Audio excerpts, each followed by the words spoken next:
Like those disappointing scenes in Italy and Sheffield yesterday, AC Milan goalkeeper Maignan and the Coventry midfielder Casey Palmer were subjected to racist abuse. Now, Kick It Out's head of player engagement, Troy Townsend, joins us live now. Troy, thank you for your time. Sorry it's this subject again. What was your reaction to yesterday's events, both home and abroad? It was very much here we go again, Tom. It was very much, having worked in this space as long as what I've done, we've never effectively dealt with these incidents. So we've allowed the two incidents that happened yesterday, we've allowed them to continue year on year, season on season, decade on decade, if you want me to say that. Disappointing, very disappointing, because I know Casey Palmer's family. So, making calls to them last night to make sure that Casey was okay. I thought his statement that he put out was absolutely superb, talking about his children. For Maignan, it's the same. It's the emotional and mental impact that the abuse has on you, which I don't think gets taken into account enough. And we have to understand and realise that, footballers are put on this platform like they're untouchable, but these moments create doubt in their mind. These moments create, why me situations. And yeah, pretty horrendous again, but seems to be par for the course season on season. And you mentioned that you've spoken to Casey Palmer's family to see how he is. I mean, how is he? He's never experienced anything like this before, Tom. So I'd imagine he's living in a little bit of a roller coaster, a little bit overwhelmed, a little bit like, why me again? I'm just looking at the footage now that you're showing, and I felt that Casey had to convince the referee that an incident had happened, unfortunately. You can kind of tell with the way that he was speaking and his reactions that he'd been abused. And I know it's difficult for officials, but we've got to pick up on these incidents quick enough. We've got to have the security around picking up on these incidents. It's on the screen now, people know. I'm expecting that there may be an arrest soon, I would hope. And that the individual who quite clearly his actions have been shown, on social media and right across the football environment, I would imagine, to face the strongest possible kind of sanction. But more importantly is that, Casey's at home with his family now, which is amazing because that's the support that he needs. But they've got to visit Hillsborough again on Friday.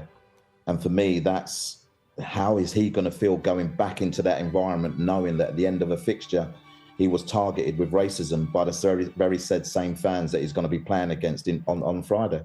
Yeah, I'd actually completely bypassed me that he was going back there on Friday. As for AC Milan, Maignan, he left the pitch. The players followed him off the pitch. So did some of the opposition players as well. Do you support that course of action?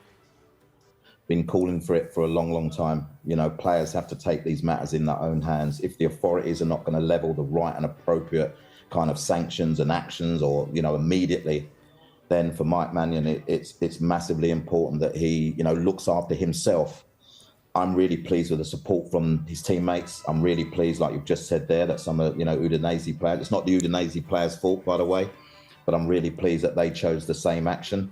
And I think that they've now applied pressure. We've heard Infantino come out this morning and talk about, what he would like to happen. Well, unfortunately, he's the one that has the power in his hands where we shouldn't be in a situation where players have to walk off the field of play. So we will be watching very carefully around what happens next from FIFA, and hopefully they kind of appropriate that worldwide because, these incidents are not isolated, as we know, and they're not just in Italy, they're not just in England. Unfortunately, we're hearing them a lot right around the world, and something needs to give now. And for those who haven't heard what the FIFA president, Gianni Infantino, has said, he's called for an automatic forfeit for teams whose fans commit offences. Do you agree with that as a deterrent? And like you say, he's the one with the power to actually take actions here. Well, it's effectively points deductions, isn't it? It's effectively a club. Let's say that club wins the game. The fan base is, chosen to, target a player. They lose the points. But what about if a club doesn't win the game? So you say forfeit. I think he needs to delve into his thought process and give some real clear clarity on what he would like to see. And like I said, they've had the opportunity to deal with this a long, long time ago. FIFA, UEFA put in a 3-step protocol, giving people an opportunity 3 times to racially abuse players on the field of play. That's not appropriate. So they've got to talk to players as well, you know. Vinicius Jr. is someone who obviously has experienced this on a number of occasions, and they said that they're working with him. So this is a point where actually working with players like that to understand the impact of the abuse, what it does emotionally, the trauma that the players go through. Maignan said that the first time it happened, he ignored it because he wanted to get on with the game. The second time it happened was enough. And he walked, you know, told the official and walked, didn't wait for any kind of hold on a minute. He walked, and he walked with the confidence that his players were going to go with him. And for me, that kind of footage and image, and the Casey Palmer footage and image, should be reverberating around the football environment now. So the football looks at itself and says, what are we going to do?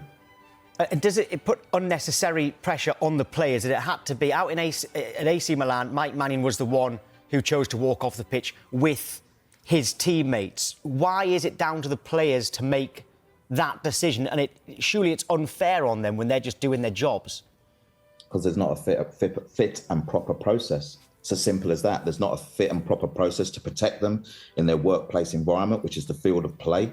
The sanctions that have been administered at the moment, you know, we kind of laugh at them. We kind of, here we go again. So yes, it is a pressured environment because the whole focus is on Maignan, but ultimately he's made the decision to protect himself and ultimately protect his teammates. You know, these, again, in Italy, these are not isolated incidents. He's not the first player to have walked off the field of play, but we must applaud players who take those actions, because the actions of the sanctioning bodies, the federations and the world governing body are not enough to protect them.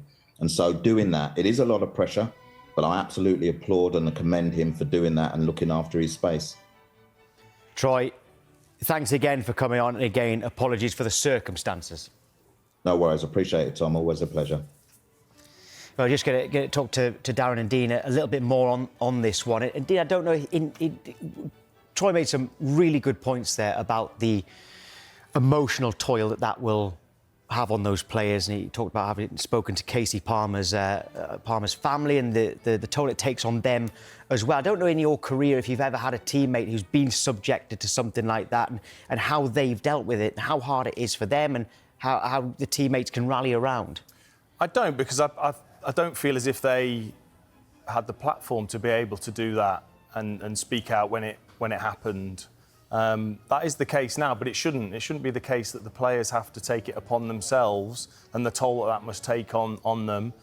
You know, obviously spoke there about the fact that Casey Palmer, this is the first time something like this has happened to him, and of course, I bet it comes as an incredible shock, because he's not expecting to go and do his job and have the colour of his skin be a factor in what an opposition supports say to him. And like I said, for 1 minute, I can't imagine what it must be like for these players. And I think the fact that there isn't anything in place, and the fact that I think there probably is a massive lack of representation at the very top of football and the governing bodies, shows that they still don't understand it. They still don't get it. They still, it feels like, don't see it as a serious enough issue. And that's a big worry. So if this suddenly doesn't show, and again, spoke there about the fact that here we go again. It does feel as if every season something like this happens again, and you wonder when does it come to a point where the authorities actually do something? And Darren, another good point from Troy that, like I said, had bypassed me, is that Coventry go away to Sheffield Wednesday, this time in the FA Cup, in Friday night. So only 6 days after this incident, that'll still be fresh in Casey Palmer's mind. I know it's hard for us to put ourselves in his shoes, but, I mean, that's the scene of the alleged crime that he's got to go back to 6 days later. Can you see him actually playing in that game? It's solely down to him. He will be speaking to his manager, his family, whether he wants to do that. No one will say anything negative if he decided not to. I'm sure he will. But like Dean said, we cannot sit here as three white men and understand what it feels like to be abused because of the colour of your skin. We don't know what that feels like. I don't know what's going through Casey Palmer's head at the moment. So all you'd say is, some people say, go and play, ignore it, don't let them win. It shouldn't be a factor. It shouldn't be